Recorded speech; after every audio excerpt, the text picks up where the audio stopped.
Ih, sumiu aqui, né? Bom dia, pessoal. Sejam bem-vindos, né, à ESPEN, edição de 2021, que vai ser online, como vocês já estão sabendo. Eu aguardo vocês para as boas-vindas mais tarde, mas eu estou aqui para apresentar o nosso diretor-geral do centro, do CNPEM, que vai falar um pouquinho para a gente sobre a estrutura do centro, e como que esse laboratório funciona. Zé, seja bem-vindo. Obrigada por aceitar o nosso convite. É com você.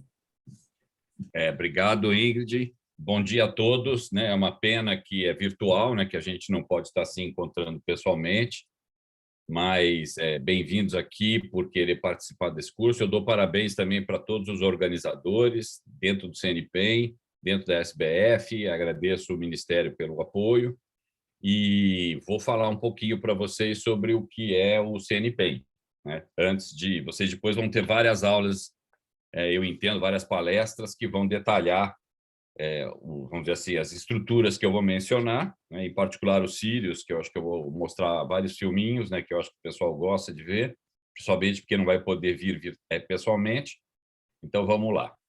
Bom, então, a palestra é sobre o CNPEM, vocês estão vendo aí uma foto aérea com os cílios em destaque, e eu vou destacar mais ou menos aqui quais são as estruturas no centro. Então, uma das singularidades, talvez a maior, por ser o único do Brasil inteiro, né, o único da América Latina, são os laboratórios síncronos. Nós temos o antigo síncrotron, né, que deu origem, na verdade, ao CNPEM, que a gente chama de UVX. Ele fica nessa estrutura e ele foi desativado no final de 2019. Aqui tem uma foto dele operacional. Ele agora está sendo descomissionado, e as suas estruturas. Desculpa interromper, a gente não está vendo sua apresentação. Ah, não está? Não. Espera aí. Então, eu tenho que recompartilhar. Isso, Peraí. não, compartilha. Eu estou conseguindo ver. Agora, de novo, consegui. Agora, estou conseguindo. Agora deu? Uhum. Ok. Então, vou voltar aqui, né? Bom, como eu falei, né, eu sou o Zé Roque, o diretor-geral aqui do CNPEM, e tinha agradecido tanto o pessoal da organização interna quanto o pessoal da Sociedade Brasileira de Física e vocês todos que estão participando. Então, esse é o CNPEM, né? Como eu falei, a estrutura que se destaca na foto é o cílios, né?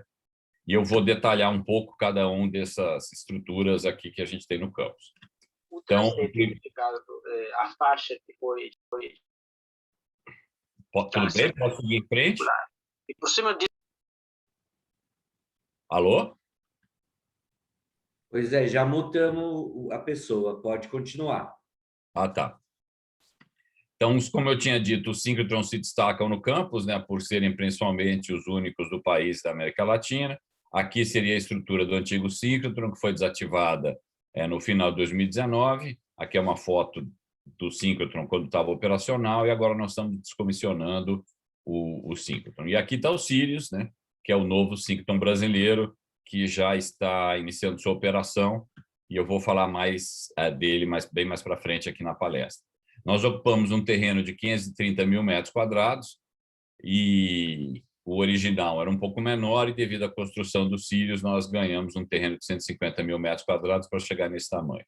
Nessa outra região do campus, então, além do síncrotron, né, que é, vamos dizer assim, o que deu origem ao campus, nós temos nessa região aqui vários laboratórios de nanotecnologia.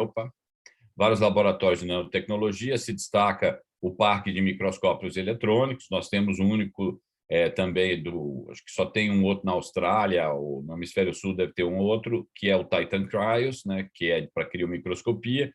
Nós temos um conjunto bastante sofisticado de salas limpas, microscopias de varredura, técnicas para caracterização e síntese de nanomateriais. Então, é um laboratório bastante também diferenciado no Brasil. É, de fato, o laboratório referência do país no Sistema Nacional de Nanotecnologia. Aí nós temos um conjunto grande de laboratórios e prédios e instalações relacionados à área tanto de biociências quanto biotecnologia, e na área de biotecnologia, principalmente na atuação em biorrenováveis para novos materiais, novos, vamos dizer assim, síntese química, né? E combustíveis, como, por exemplo, etanol, então indo desde laboratórios fundamentais, muitos deles dedicados à farmacologia e biologia molecular e estrutural, e indo até planta piloto, conectando, vamos dizer assim, mais perto do setor produtivo, né, relacionado a, vamos dizer assim, escalabilidade de processos da bancada para mais próximo de produção. E uma característica bastante única e importante do centro é toda a sua competência em engenharia e instrumentação científica, principalmente, obviamente, derivada da necessidade de construção do primeiro e dos Sirius em particular, né? Isso gerou não somente um número bastante significativo em todas as áreas de engenharia e instrumentação científica, como também infraestruturas que são bastante únicas, né? Aqui tem uma sala de medida de ímãs, e nós temos, por exemplo, prédios de metrologia óptica que estão entre os melhores do mundo. Então, isso traz um diferencial bastante importante para o centro. Uma característica também diferente do centro, né, é do ponto de vista da sua operação, da sua gestão. Então, ele é uma organização privada, nós somos o CNPEM. O CNPEM é uma associação sem fins lucrativos, e a gente é qualificado, né, o CNPEM é qualificado pelo Ministério da Ciência, Tecnologia e Inovação como uma organização social e supervisionado pelo Ministério. Então, significa que nós assinamos um contrato plurianual para a execução de um conjunto de atividades que eu vou falar mais aí na frente. Nós temos, então, nossos pesquisadores e engenheiros técnicos, todos os nossos colaboradores, eles são contratados como CLTs. Nós temos hoje em torno de 660 colaboradores, e se nós considerarmos estagiários, bolsistas, pós-doutores e também os terceirizados que trabalham no campo, nós temos algo em torno de 500. Isso significa que o CNPEM, em situação normal, né, obviamente não na pandemia, tem circulando no campus em torno de 1.100 pessoas. Na verdade, quando a gente considera os visitantes, os usuários, todo mundo que está também colaborando no campus, você passa de 1.100 pessoas todo dia. Então, é um sistema bastante diferenciado no Brasil, né? É único pelo fato das instalações que ele tem, e ele tem um papel bastante importante, então, no sistema de ciência e tecnologia do país. Todas essas pessoas e esses equipamentos, né, toda essa infraestrutura, ela é organizada em 4 laboratórios nacionais. Então, o CNPEM ele é composto pelo Laboratório Nacional de Luz Síncrotron, que é o LNLS, o Laboratório Nacional de Biociências, né, que é o LNBio, o Laboratório Nacional de Biorrenováveis, a LNBR, e o Laboratório Nacional de Nanotecnologia, LNNano. Cada um deles tem o seu diretor. Além disso, nós temos uma estrutura administrativa e operacional que é organizada pela Diretoria de Administração, e todos, vamos dizer assim, coordenados junto com a diretoria geral, compondo a diretoria do centro. Eu vou falar um pouquinho da história, né? Então, como eu já mencionei rapidamente, o começo do CNPEM, né? Quando não era nem organização social, quando não tinha nada dessa estrutura, o seu início foi o Laboratório Nacional de Luz Síncrotron, e o projeto, né, que gerou todo esse campus hoje começou há mais de 30 anos. Na verdade, as suas ideias originais estão fazendo 40 anos esse ano. Nasceu em discussões dos físicos no Brasil, principalmente lá no CBPF, sobre a necessidade do Brasil construir um grande equipamento, que isso acabou caminhando para ser um laboratório, um síncrotron, né, que tinha no seu coração um acelerador, e a ideia era um equipamento que poderia atender todas as áreas do conhecimento. Ele foi um laboratório bastante pioneiro no Brasil. Foi a primeira instalação nessa escala que acabou sendo totalmente construída no Brasil. Isso exigia um papel importante de formação de recursos humanos, aqui que eu estou falando com professores, né? Isso foi, vamos dizer assim, uma das vertentes mais importantes desse primeiro projeto, foi a formação de recursos humanos. Aqui temos uma foto com o diretor do projeto na época, que era o Silon Gonçalves da Silva, e o diretor técnico, que é o Ricardo Rodrigues, que depois voltou a trabalhar no Sirius, e uma série de pessoas, algumas delas, inclusive, ainda no CNPEM. E uma característica bastante importante é que mais de 85% foi não somente projetado, mas fabricado, nesse caso, dentro do laboratório. Nós praticamente não tínhamos nenhuma indústria no Brasil capaz de fabricar esses componentes, E aí a decisão foi fabricar, como está mostrando aqui, os ímãs e vários outros componentes dentro do próprio laboratório. Foi a primeira fonte de luz 5 do hemisfério sul, e desde então é o único local da América Latina que possui um síncrotron. Muito bem. Mesmo antes do síncrotron estar pronto, em 97, atividades complementares de análise de materiais, como microscopia eletrônica, já estavam sendo instaladas no campus, e depois, principalmente com o boom da nanotecnologia entre o final dos anos 90 e início dos anos 80, isso foi crescendo até ter o seu prédio próprio, uma série de outras técnicas, e efetivamente resultou depois, mais tarde, no LN Nano. Síncrotron sempre foi muito importante para a análise de proteínas, né? Biologia molecular estrutural, como a gente chama. Então, logo uma das primeiras linhas de luz era uma linha de luz dedicada à estrutura tridimensional de proteínas, e, de novo, também houve todo um boom de crescimento de biologia molecular estrutural, técnicas de genômica e outras técnicas de biociências. Isso também foi sendo incorporado dentro do LNLS, aumentou seu escopo, ganhou um ambiente próprio, né, um prédio todo próprio para ele, e, eventualmente, isso também cresceu para se transformar no LNBio posteriormente. E aí, já no meio dos anos 2000, aqui, 2005, há um estudo, né, que, vamos dizer assim, discute a necessidade do Brasil, naquele momento, ter um laboratório dedicado à pesquisa de etanol, chamado etanol de segunda geração, que se conseguiria obter o etanol não do caldo da cana, mas sim do bagaço. E, em 2007, então, decide-se pela construção de todo um novo complexo no país, instalado aqui no campus do que era o LNLS, e, eventualmente, esse crescimento todo, né, do campus acaba resultando na reorganização, que é a migração do que era somente LNLS, na verdade, a associação chamava ABT-Luz, e isso migra para ser chamado CNPEM. Então, em 2009, tem a criação, vamos dizer assim, a separação do LNLS em diferentes laboratórios, né? Não foram todos os 4 criados no mesmo ano. O LNBio foi separado, então tinha o LNLS e o LNBio. O CTBE ainda estava implantando, em janeiro de 2010 ele é inaugurado. Depois, em 2011, há uma outra separação do nano dentro do LNS, ele sai do LNLS e vira um laboratório nacional próprio. Então, a configuração atual do CNPEM é estabelecida faz 10 anos, exatamente 10 anos. O LN Nano, esse ano, está completando 10 anos da sua criação. E aqui dá uma ideia do que era o terreno em 93 para o que é o terreno aproximadamente agora, né? Essa é uma foto recente, de 19, não mudou muita coisa. Do ponto de vista das atividades, então, eu falei da estrutura organizacional, eu falei do conjunto de infraestruturas, competências, pessoas, né?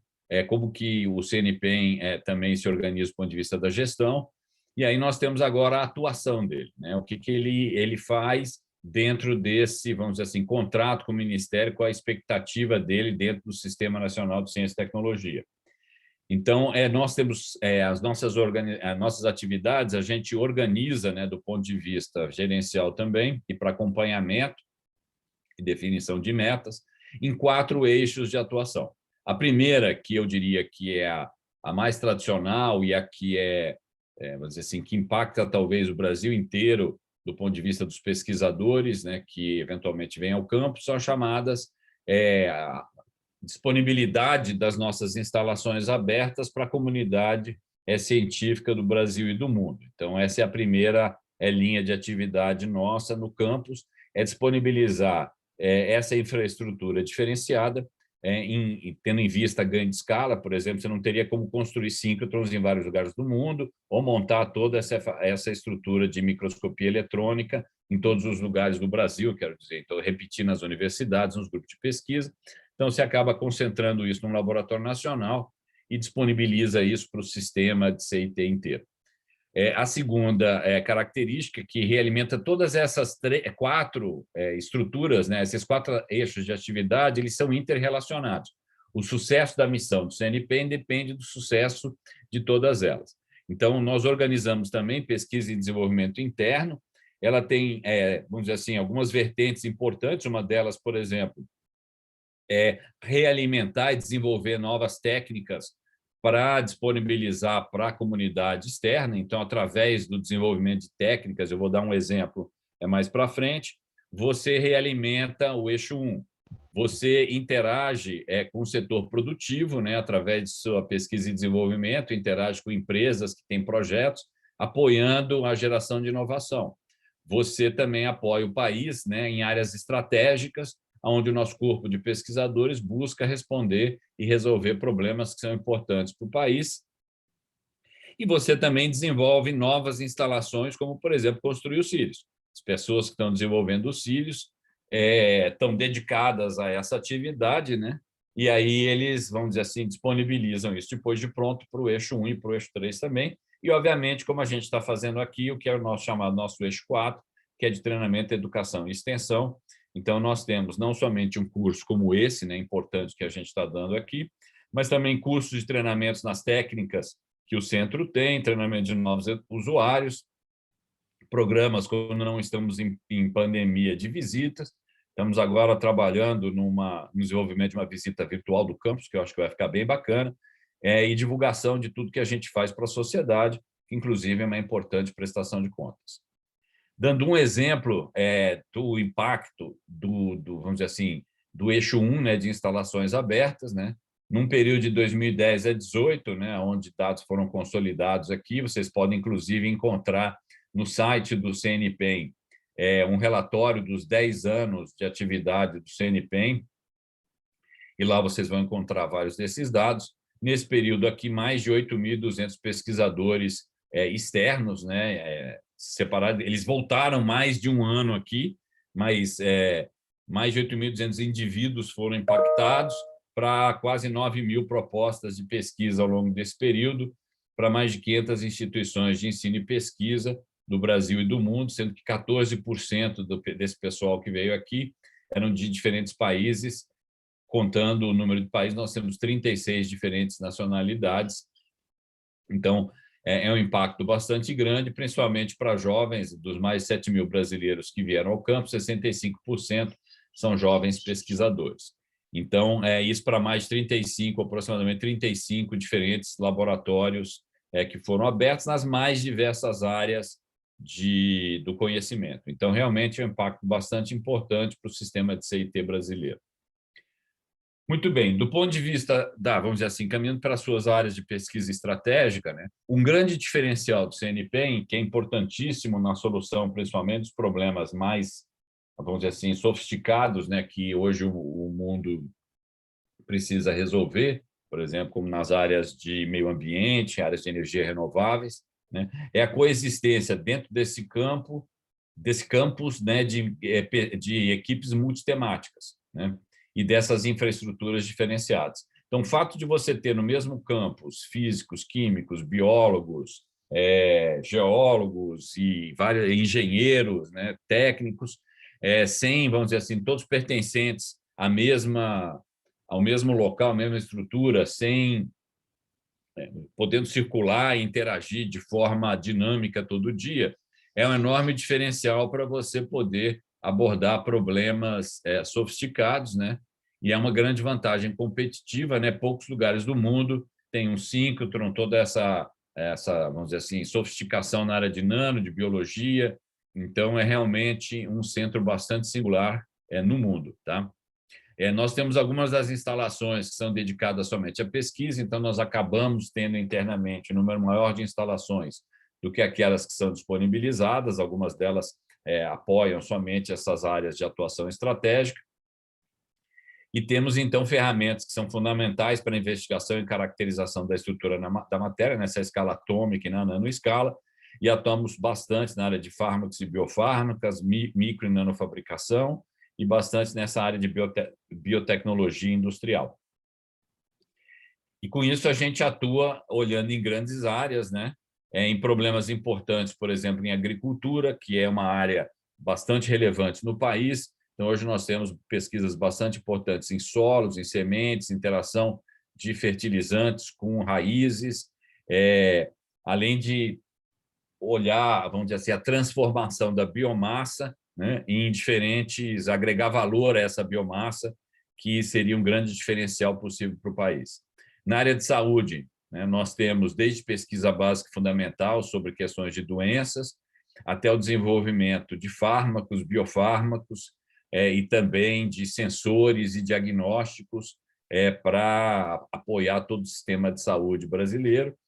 Temos vários também equipes que atuam na área de energia, procurando novos materiais e novos, vamos dizer assim, sistemas, né? Desde, por exemplo, bioetanol, né? Ou outros biotipos de biocombustível, como biodiesel, né? Querosene, baseado em biomassa, até desenvolvimento de materiais para células solares, e outros tipos, né, de energia renováveis com impacto grande de forma ampla no meio ambiente, além de, obviamente, uma série de pesquisas fundamentais em matéria condensada e outras áreas do conhecimento.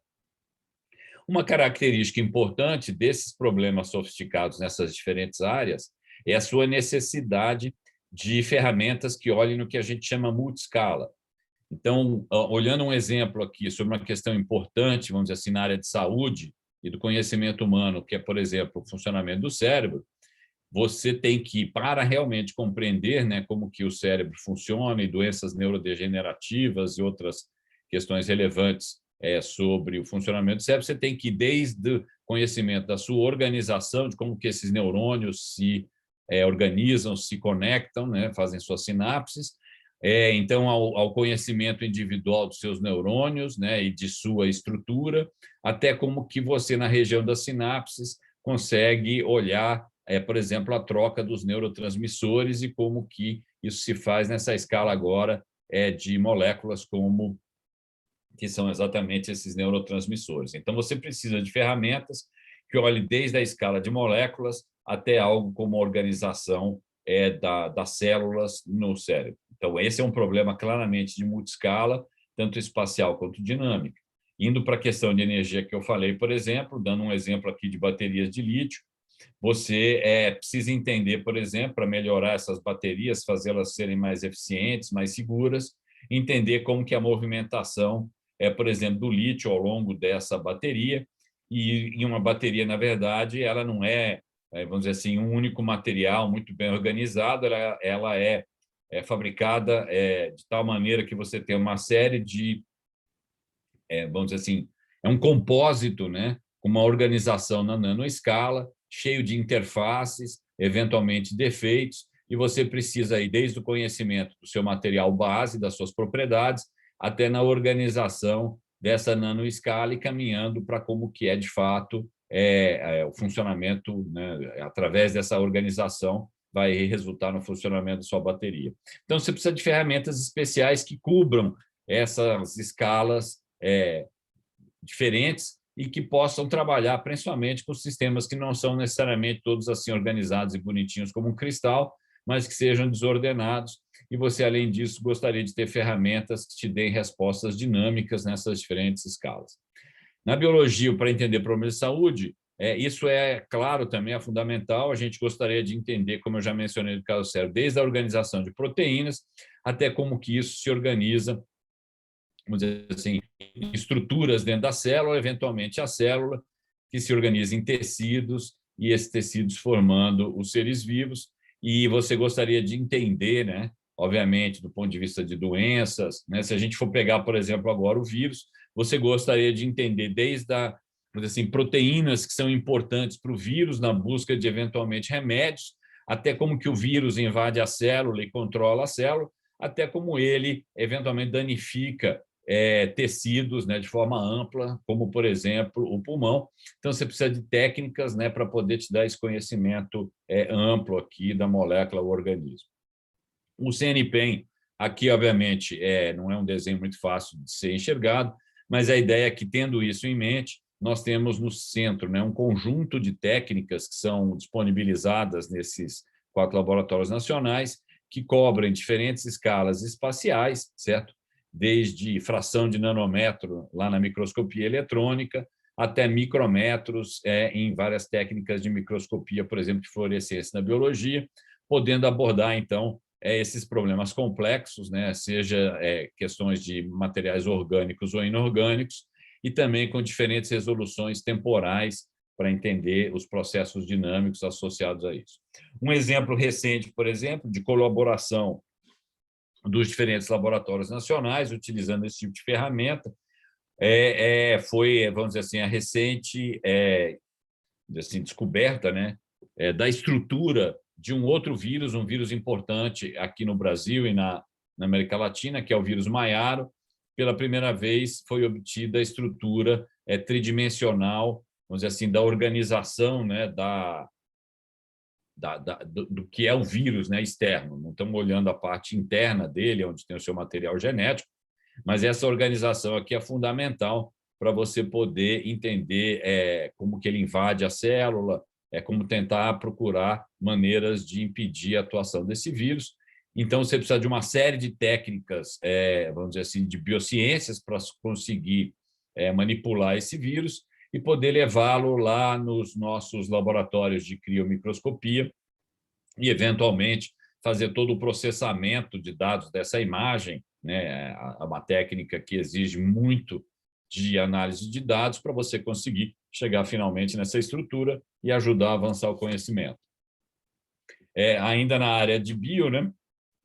Você tem que entender que não somente você precisa de microscópios eletrônicos, mas também de uma série de outros microscópios e técnicas que te permitam, vamos dizer assim, poder olhar dentro da célula, né, e com essa resolução submicrométrica, né? Então, tem uma série de microscópios ópticos que a gente também disponibiliza e técnicas, né, de fluorescência e outras técnicas avançadas de microscopia para poder olhar e acompanhar o que está acontecendo no interior das células. Mas, em particular, agora caminhando para falar do síncrotron, né, é importantíssima a utilização. A gente acabou de falar de microscopia eletrônica, a gente está usando elétrons, né, para poder interagir com a matéria e aprender sobre ela. Eu mencionei a microscopia óptica, você está olhando uma faixa do espectro eletromagnético, né, que é a luz visível, mas tem uma região importantíssima do espectro, que é principalmente o raio-x, mas não somente, aqui também ultravioleta.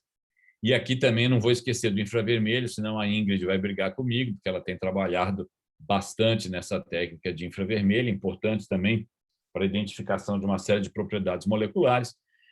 Mas, voltando aqui ao raio-x, ele tem características extremamente, vamos dizer assim, diferenciadas para a investigação da matéria, né? Tem um conjunto enorme de prêmios Nobel que foram, vamos dizer assim, dados por pesquisas que utilizaram, não somente desenvolveram, né, técnicas de raio-x, como utilizaram para, por exemplo, obter a estrutura do DNA. Então, o raio-x é extremamente interessante, porque ele penetra bastante materiais, né? Tem, comparado com a luz visível e elétrons, tem um baixo índice aí de absorção, então ele permite enxergar dentro dos materiais, entre aspas, ver o invisível. Ele tem um comprimento de onda e uma energia característica que permite investigar e responder perguntas sobre onde estão os átomos, né? A organização desses átomos no espaço e quais são esses átomos, caminhando aí para raio-x, talvez de mais baixa energia, mas uma série de outras técnicas também de espalhamento inelástico e de espalhamento, né, ou de espectroscopia. Você também consegue aprender sobre a estrutura eletrônica, entre aspas, né, interagir com os elétrons, né, e ver o que eles estão fazendo, como que são as ligações químicas e etc. nos diferentes materiais.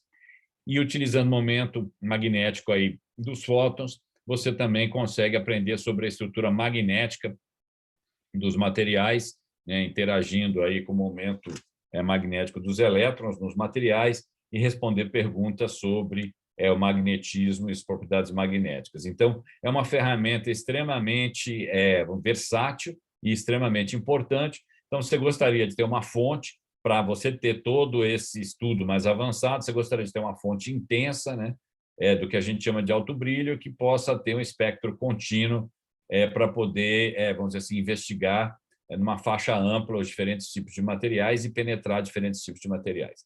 Então, para conseguir esse raio-x, ultravioleta, infravermelho, com características especiais, existe um tipo de ferramenta que se destaca no mundo inteiro, que são chamadas as fontes de luz síncrona. As fontes de luz síncrona têm no seu coração um conjunto de aceleradores de elétrons, então aqui nós estaríamos vendo os elétrons andando dentro do tubo de vácuo no acelerador, e a ideia toda é que você tem esses elétrons andando a velocidade próxima da luz, desvia com campos magnéticos através de ímãs que são distribuídos nessa rede magnética. Quando você desvia essa trajetória, eles emitem, né, luz, a chamada luz síncrona, que é a onda eletromagnética que sai na tangente, os elétrons seguem essa trajetória, e você coleta essa radiação de alto brilho e amplo espectro nas chamadas linhas de luz, vai selecionar a frequência, né, ou energia de interesse, incidir na sua amostra e depois coletar o resultado dessa interação, fazer análise e aprender e poder responder uma série de perguntas sobre os diferentes materiais. Aqui tem uma foto do nosso síncrotron antigo.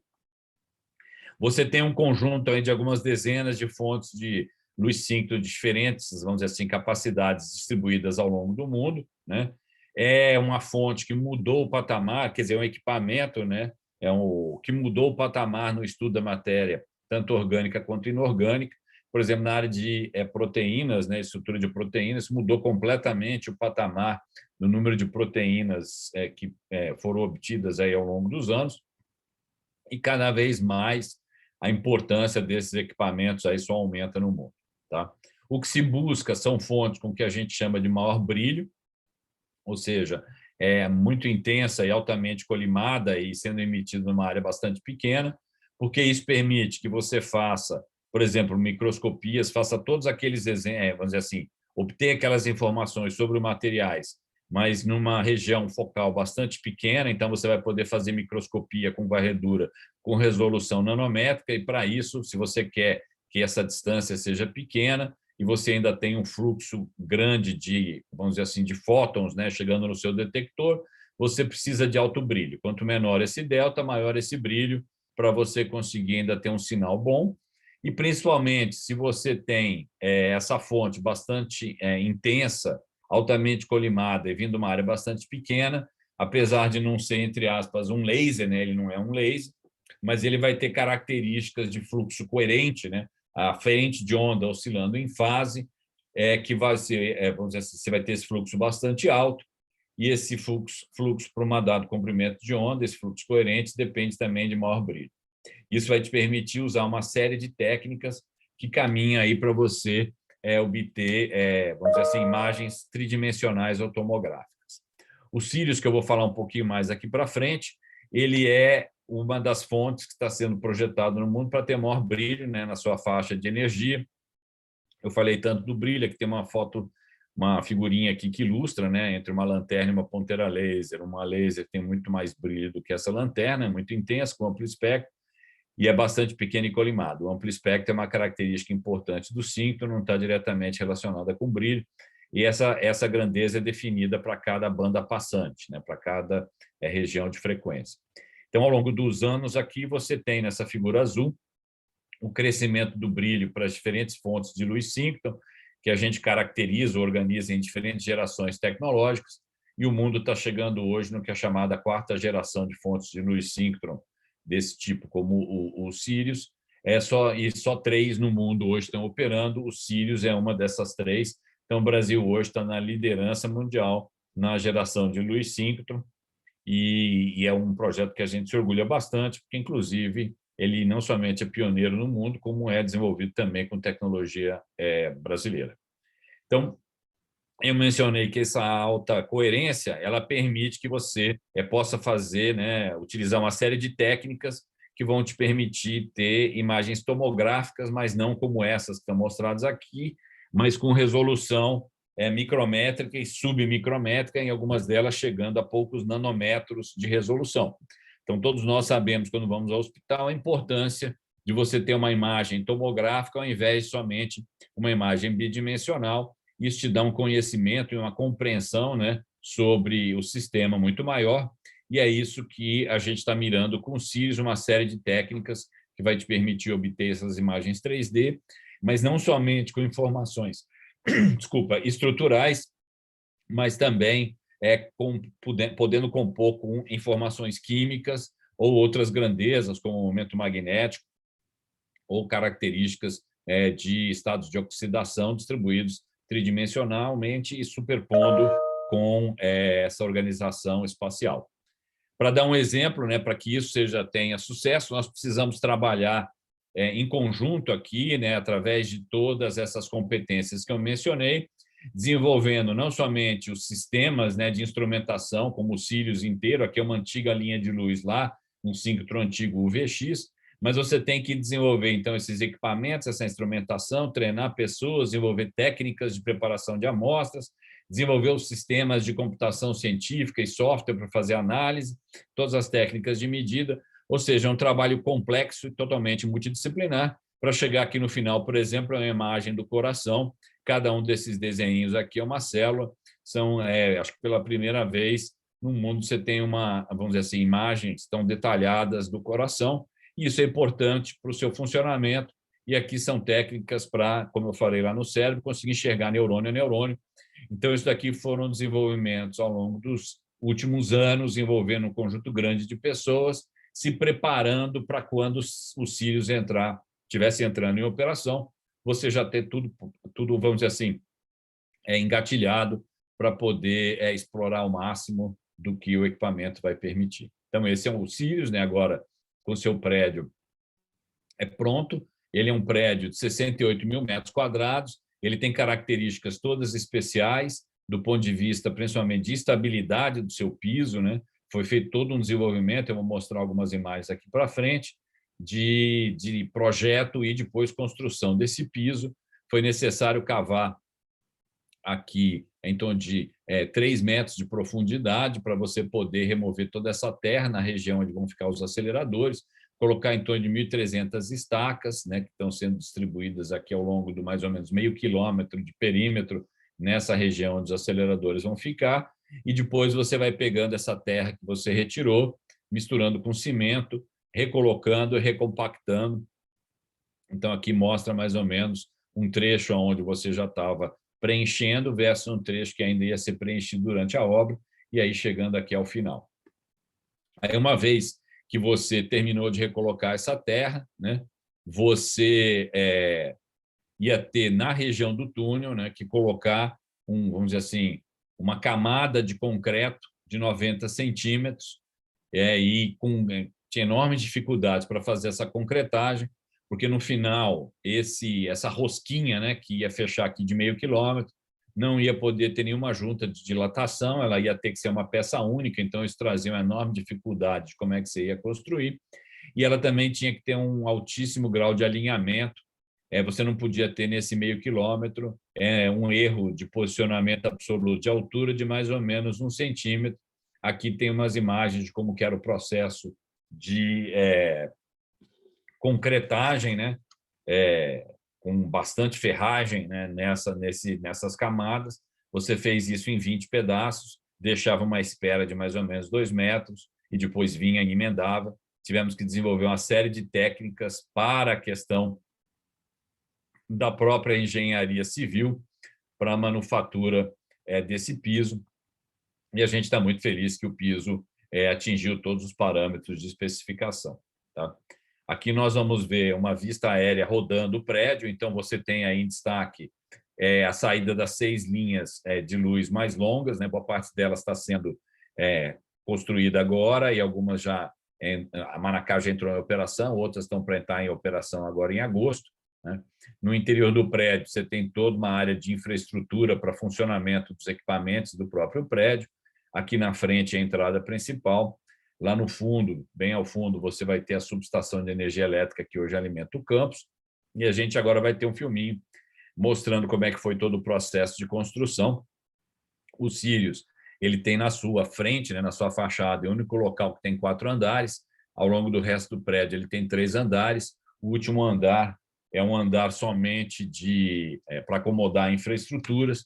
O andar abaixo desse é onde você localiza, no entorno do prédio, os escritórios dos pesquisadores, e vamos dizer assim, o outro andar abaixo desse é onde se localiza rol experimental, os aceleradores, as linhas de luz, e aí os laboratórios de pesquisa, e só na fachada que você tem um andar abaixo, que é a entrada principal do prédio. Tá?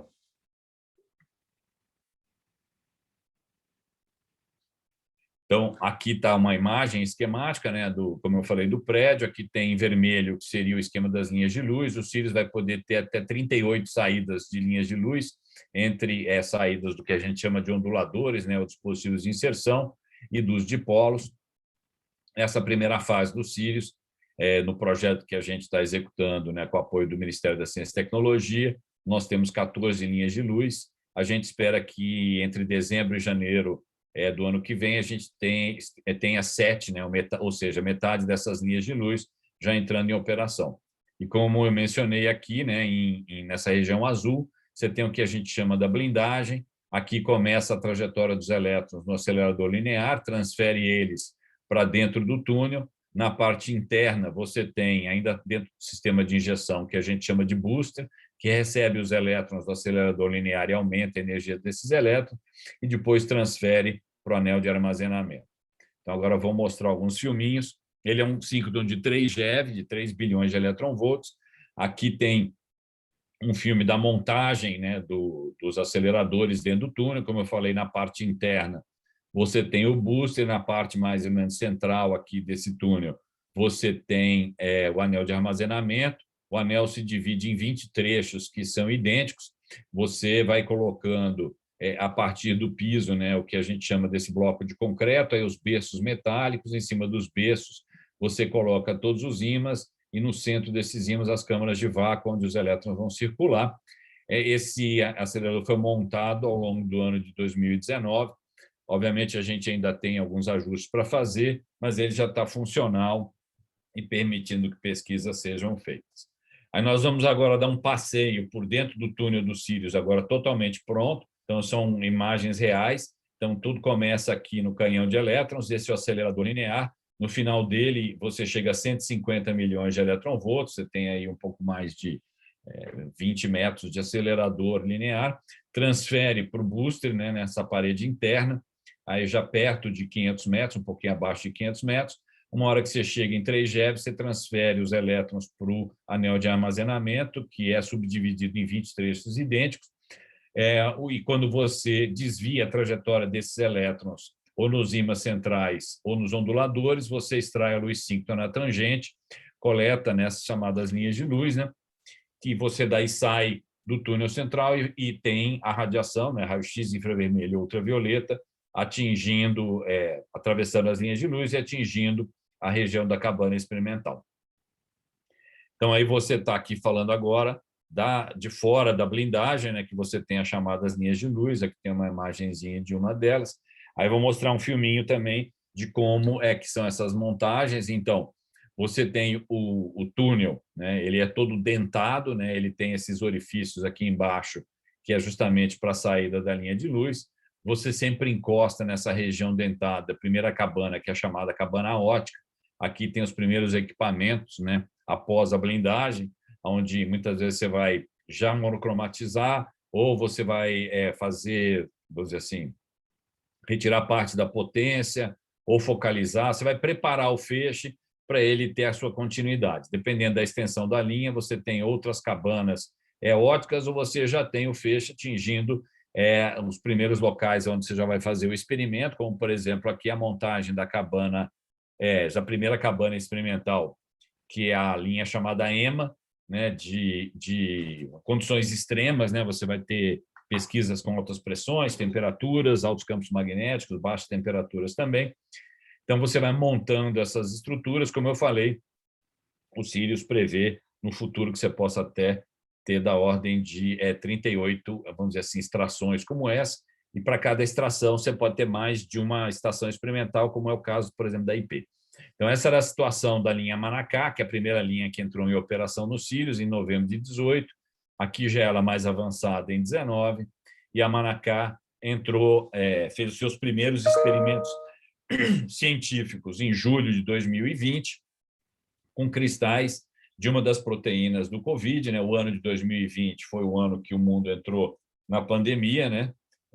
Então, nós estamos passando por esse momento bastante difícil aí da história mundial, e a gente colocou esforços para acabar o quanto antes a Manacá, que era uma linha de luz que já iria permitir que pesquisadores pudessem investigar questões importantes ligadas ao COVID, né, a doença, a proteínas, né, do vírus SARS-CoV-2.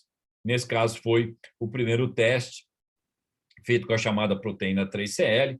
A sua estrutura já era a estrutura básica conhecida, mas essas primeiras medidas em julho de 20 mostraram que a linha de luz estava funcionando, reproduzindo com alta capacidade, né, e competência a estrutura que já era conhecida em cristais que haviam sido crescidos no Laboratório Nacional de Biociências, e a partir de então, outros grupos também passaram a vir. Então, desde setembro de 2020, grupos de usuários externos ainda relacionados ao COVID puderam vir fazer experimentos aqui. Então, esses foram os primeiros usuários com equipes de pesquisa lá de São Carlos, e depois, posteriormente, o jeito que está operando hoje, já estamos recebendo qualquer tipo de proposta a partir, se não me engano, novembro do ano passado.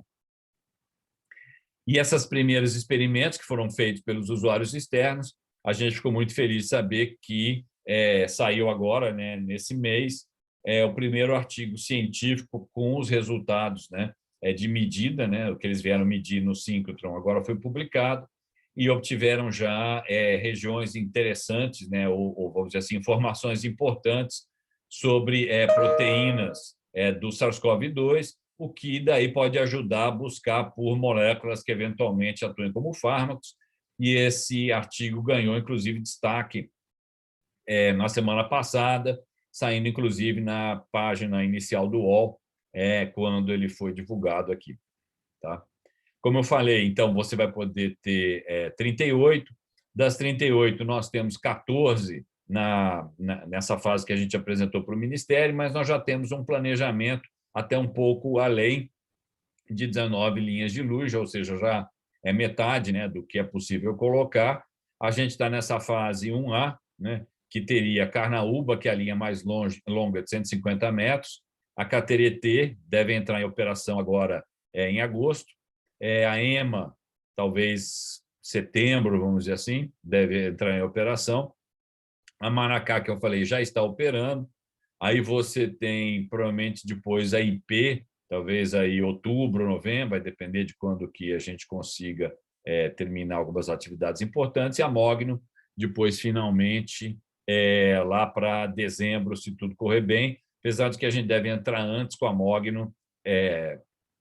Não, a gente vai entrar mais ou menos até dezembro com a Mogno, mas também ela está esperando um espelho, talvez dezembro ou janeiro. E a Embuia, né, que não estava inicialmente na fase 1A, a gente adiantou a linha de luz, inclusive, com técnicas que a Ingrid, né, aí é bastante especialista.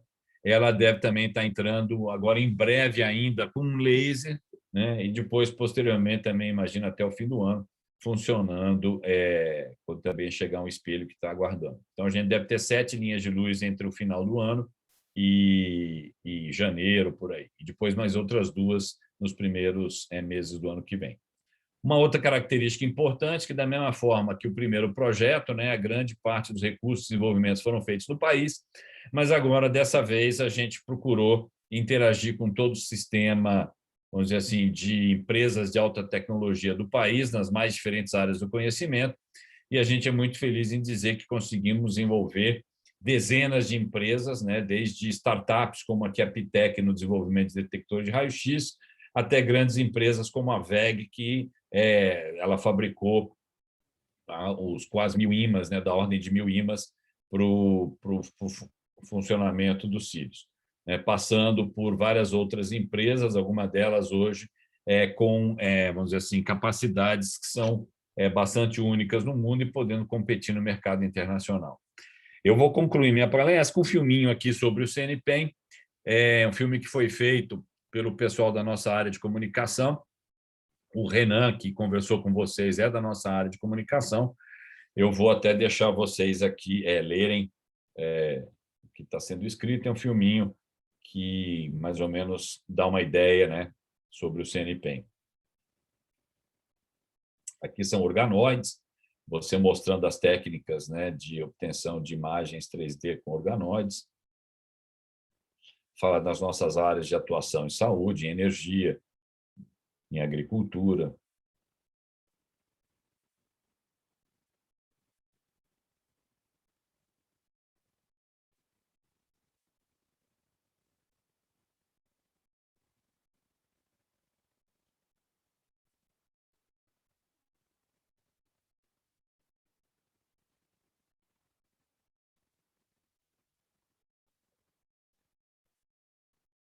Aqui tem imagens, né? Aqui é o nosso criomicroscópio, como eu falei aqui, uma vista aérea do CNPEM, e é um campus muito agradável, muito bonito, como eu falei, é uma pena que vocês não possam vir. Aqui é dentro da nossa planta piloto, aqui é dentro dos cílios, né, que vocês já viram, mostrei vários filmes, né? Aqui foi a primeira proteína.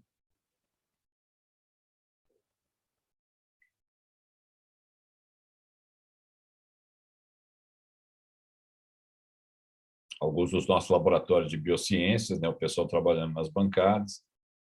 Aqui mais uma imagem da planta piloto.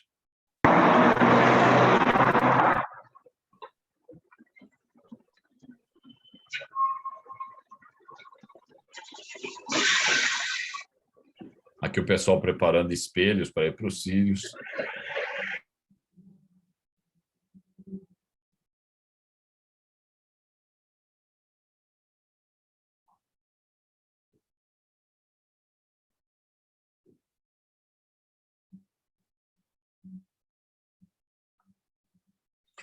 Muito bem, com isso eu termino, obrigado, e fico aqui à disposição para, se tiver tempo, né, interesse, responder perguntas.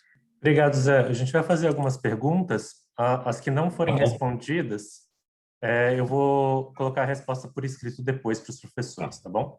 Eu vou interromper o compartilhamento, então, tá? Pode interromper. Aí eu posso ver o rosto das pessoas. Zé, a pergunta mais votada aqui na nossa lista de perguntas é do Thiago Souto. Ele pergunta: professor José Roque, das diversas contribuições para a ciência e tecnologia realizadas pela equipe do CNPEM, poderia destacar as 3 com maior impacto no meio acadêmico e ou econômico? Veja, eu acho que assim, eu colocaria como o maior impacto do CNPEM é ter construído os cílios, tá? Pode parecer que não é um resultado ainda, como você estaria esperando já de um produto, um processo, mas você ter em 30 anos saído de nenhum conhecimento e chegar num dos equipamentos mais avançados do mundo, com altíssima tecnologia, eu diria que esse é talvez o maior resultado, né, ao longo desse tempo do CNPEM, porque a partir daqui sim você vai ter um equipamento competitivo. O Brasil tinha importantes equipamentos, mas agora você está na fronteira. Estando na fronteira, sim, você vai poder agora fazer coisas que os outros lugares do mundo podiam fazer e a gente não. Tá? Então, eu acho que esse é o primeiro, inclusive com todo o arraste que ele fez. Como eu falei, dezenas de empresas transferindo tecnologia. Nós hoje temos equipamentos que são únicos, né? Temos patentes dos nossos detectores, temos patentes dos nossos monocromadores, temos uma série de câmeras de vácuo, de uma série de processos, tem empresas que hoje querem vender no resto do mundo. Então, esse é um impacto completamente diferenciado. Tá? Vai permitir ciência de alto nível e já está permitindo que empresas produzam, né, esse tipo de equipamento de alta tecnologia, e já tem um impacto de internacionalização e posicionamento do Brasil, né, mostrando que ele é capaz. Nós temos na área de biorrenováveis, né? Então, é uma área que é importante para o Brasil. O Brasil é um dos países com maior produção de bioetanol, né? E que tem uma biomassa grande. Então, as enzimas, né, que você utiliza para fazer esse processamento, elas são todas, em geral, importadas. Então, tinha um esforço, né, dentro da missão do que era o antigo CTBR e hoje é o LNBR, era conseguir desenvolver coquetéis enzimáticos, né, que são conjuntos dessas enzimas que você joga lá nas plantas de produção e produz, né, o álcool a partir, por exemplo, do bagaço ou vamos dizer assim, do álcool, né, do etanol. E hoje nós conseguimos, temos inclusive uma patente, temos um dos coquetéis enzimáticos mais, vamos dizer assim, eficientes do mundo, né? E estamos agora procurando licenciar, é um resultado recente, estamos procurando licenciar para que possa ser produzido no próprio país e não precise ser importado, né? Na área, por exemplo, de fármacos, né? Nós ainda não temos, em grande parte, é por causa também, aí, quando você fala de um produto, né, você tem que ir para... Depende também de quem produza, né? Mas nós hoje temos uma visão importante ligada a vamos dizer assim, desenvolvimento de fármacos, né, no país. Então, a gente entende que o papel do CNPEM ele entra até o que a gente chama de parte pré-clínica, né? Nós não fazemos estudos clínicos, mas nós já temos uma série de potenciais alvos farmacêuticos, né? Inclusive, recentemente, com parceria com a empresa Axê para a busca de fármacos e utilizando uma visão que a gente tem dentro do CNPEM, né? Que é importante, da biodiversidade brasileira. Então, nós montamos biblioteca de compostos, né, que são derivados da biodiversidade brasileira, e técnicas para procurar fármacos de maneira, vamos dizer assim, sistemática, dentro de um banco de moléculas, de milhares de moléculas, e já com alguns resultados, a gente espera que, num prazo não muito longo, a gente consiga ter, talvez, fármacos saindo aqui de desenvolvimento do CNPEM. Então, talvez esse seja algum dos grandes destaques de atuações em áreas estratégicas e desenvolvimento e impacto do CNPEM. Além, como eu falei, desses milhares de pessoas que vêm aqui trabalhar aqui, né? Aí teria que acompanhar cada uma delas. Eu não tenho assim, informação de tudo que eles já fizeram. Aproveitando o fim dessa resposta, o Rafael Bonato pergunta: quando uma empresa ou indústria se interessa pelo desenvolvimento de algum tipo de material ou técnica, ele pode encaminhar um projeto de pesquisa ao CNPEM? Existe alguma interação entre empresas e CNPEM nesse sentido? Sim, tem várias maneiras de você ter essa parceria. Por exemplo, uma empresa que tenha já conhecimento, quer dizer, do ponto de vista de competência científica, né, e saiba, inclusive, usar técnicas, ela pode fazer dois tipos de submissão. Ela pode submeter um projeto de pesquisa competitivo, ser julgado por comitês externos. Então, assim, como é que se acessa o CNPEM? Então, vamos dizer que você queira usar lá uma linha de luz ou microscopia, você tem que escrever, entrar no nosso portal, então qualquer um pode entrar no nosso portal, né, no nosso site. Aí, no nosso site, você tem informações de como é que você submete uma proposta de pesquisa, e aí você pode submeter essa proposta, e essa proposta é julgada por comitês de pesquisadores externos, especialistas. Se ela tiver mérito científico, for factível, etc., ela acaba ganhando tempo de pesquisa e pode vir aqui trabalhar, tá? Sem custo nenhum nesse caso, porque você está dentro desse processo competitivo e se disponibiliza a publicar os seus resultados, né? Se você não publicar os seus resultados, na próxima vez que você quiser vir usar, você vai ser penalizado, porque a ideia é que você está fornecendo essa estrutura para o avanço do conhecimento. Tá? Muito bem, vamos dizer que a empresa não queira passar por todo esse processo, ou porque ela tem pressa, ou porque ela tem alguma questão de propriedade intelectual, ela pode pagar. Então, você pode, vamos dizer assim, entrar em contato com a nossa área de inovação aqui, você pode, e também de, vamos dizer assim, que cuida, né, dos nas nossas instalações abertas, pode comprar tempo do equipamento, seja de microscopia, seja do síncrotron. Você pode chegar e pagar e usar um dia, algumas horas do microscópio, seja lá o que for. Você pode fazer o que a gente chama de serviço, tá? Você pode pagar pelo apoio também para fazer o experimento, mas não a análise necessariamente, você está comprando simplesmente a utilização. Ou você pode fazer o que a gente prefere, que é bastante comum quando as questões são mais sofisticadas, que é fazer um projeto de longo prazo. Por exemplo, eu mencionei a Axê na minha última resposta. Essa é uma parceria. Então, você tem a empresa, ela tem um interesse aí no escopo, às vezes, que vai demorar 6 meses, 1 ano, 2 anos, né? Pode ser uma Petrobras, pode ser uma empresa como a Axê, pode ser uma Bosch, pode ser uma Oxiteno, pode ser uma Natura, e eles têm interesse em adquirir conhecimento em um determinado problema, ajudar a resolver um determinado problema.